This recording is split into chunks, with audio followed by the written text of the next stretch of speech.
World War I was the first of the Great Two Wars and introduced a ton of things to the realm of warfare. These new things include multi-country combat, new ways of fighting, and of course, new weaponry. All the information coming from this speech comes from .org websites, which, as we all know, are a bit more credible, a bit more reputable than .com websites. But let's go ahead and talk about how this war started. On June 28th, 1914, Archduke Ferdinand was assassinated, making Austria-Hungary declare war against Serbia. This caused a bunch of treaties to come into play. After Austria-Hungary declared war, that made Russia declare war, that made Germany declare war, that made France declare war, and then a bunch more countries declared war on each other. It was just a bunch of, I want to fight you, I want to fight you, no, I want to fight you, and then America joined in a bit later. In the end, it was the Allies. The main ones were Great Britain, France, Russia, Italy, and America joined on later, versus the Central Powers, Germany, Austria-Hungary, and the Ottoman Empire. I know, they were still around at the time. Kind of crazy. And since this was one of the first wars that incorporated so many countries, they had to use a lot of communication. They had to use a lot of tactics, including other countries other than their own armies, other than like just saying, hey, we're gonna have our navy go through this route, and then we're gonna have our foot soldiers go on this route, and then we're gonna corner them here. No, they had to say, hey, Britain, come this way, we'll go this way, and then we'll have Russia come this way. It was a lot more communication that needed to be done, and it will be used further on in other wars. But, of course, with all of these new countries coming in these battles, new technology will unfold when fighting multiple enemies. And with new technology comes new ways of fighting. And you'd be right. There were a lot more ways to fight your enemy. But let's start on the ground. Trench warfare wasn't invented in World War I. It was invented by a Frenchman in the 17th century, but wasn't really put in the spotlight until World War I. And trench warfare is where there's a trench, they face each other, and they shoot. They have no man's land in the middle. We'll talk about that a bit later. Tanks were another thing that kind of just shot out of the water for the ground fighting. And on September 1916, I bet the first person to see a tank come from the woods got kind of scared and had to run away, because what are you going to do to a big hunk of metal coming at you? But also, World War II opened up completely new forms of fighting. It introduced the aerial combat, and under the sea with submarines. Let's talk about the airplanes first. World War I gave birth to what are known as dogfights, which are where airplanes fight against airplanes, and instead of having a rifle held by the pilot, there's a machine gun at the front of the plane. So one plane chases the other and tries to shoot it down. Pretty interesting to watch. I would assume very bad to be a part of. Another thing is under the water with submarines.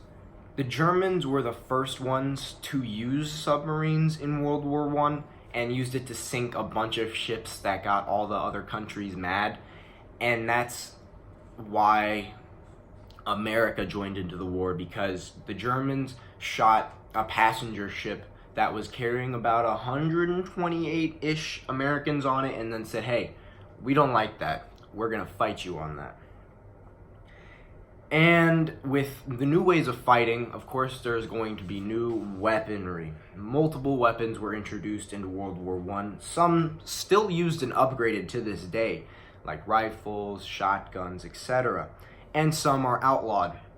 We'll get to that later. The guns were pumping out of factories. They were pumping out new and improved ideas. They were coming out with completely out of the ordinary weaponry. But let's talk about more of the practical weaponry first. First, the machine gun. The machine gun was mainly used to be posted up at in the trenches to shoot down anybody trying to cross no man's land, which is the area between the two trenches that no one wants to cross because it's just barbed wire and death. The rifles that were used were the Lee Enfield 303, which were used by Great Britain, the Lebel and Berthiner 8mm, which were used by France, the Mosin Nagant, which is my personal favorite, M1891 7.62, was used by the Russians, and etc. and etc. The trench gun was the first shotgun to be unveiled onto the warfield and were mainly used by the Americans, and it got the Germans really mad because it was the superior weapon to use in the trenches since it was meant to be used in close combat. And it was basically boom, lead, dead. But on the other hand, if you didn't want to get close and personal and you wanted to just chuck something, you had grenades.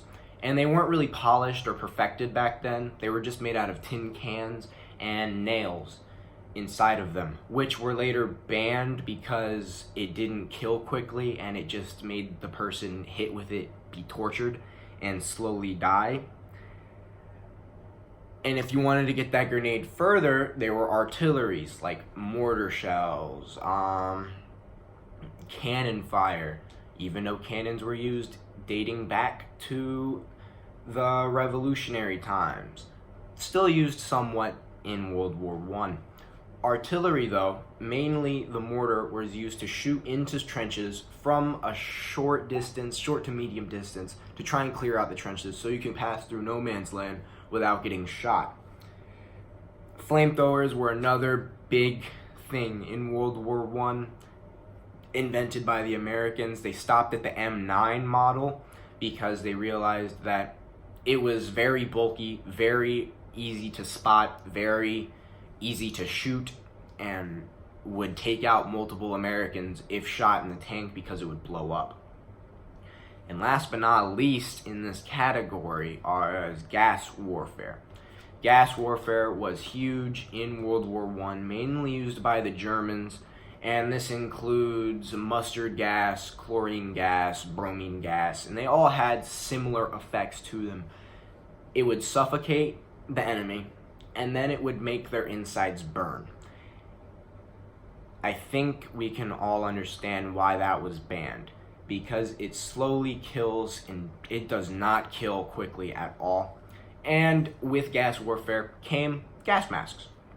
So it's kind of a compromise to that, kind of a solution. Say, hey, we're getting gassed, might as well make some gas masks and not get gassed. But I hope you see how World War I affected how war was fought and what was used today and how it was effective and such like that. From multi-country combat, new ways of fighting, and new weaponry that was introduced, World War I was a huge milestone in warfare. You had so many things being pumped out, so many things being tried, and so many of the things in World War I are now being used today, but just in upgraded forms.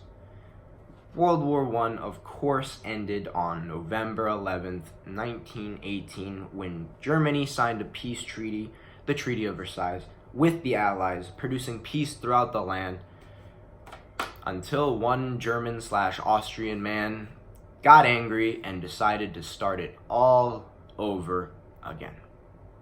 Thanks for watching.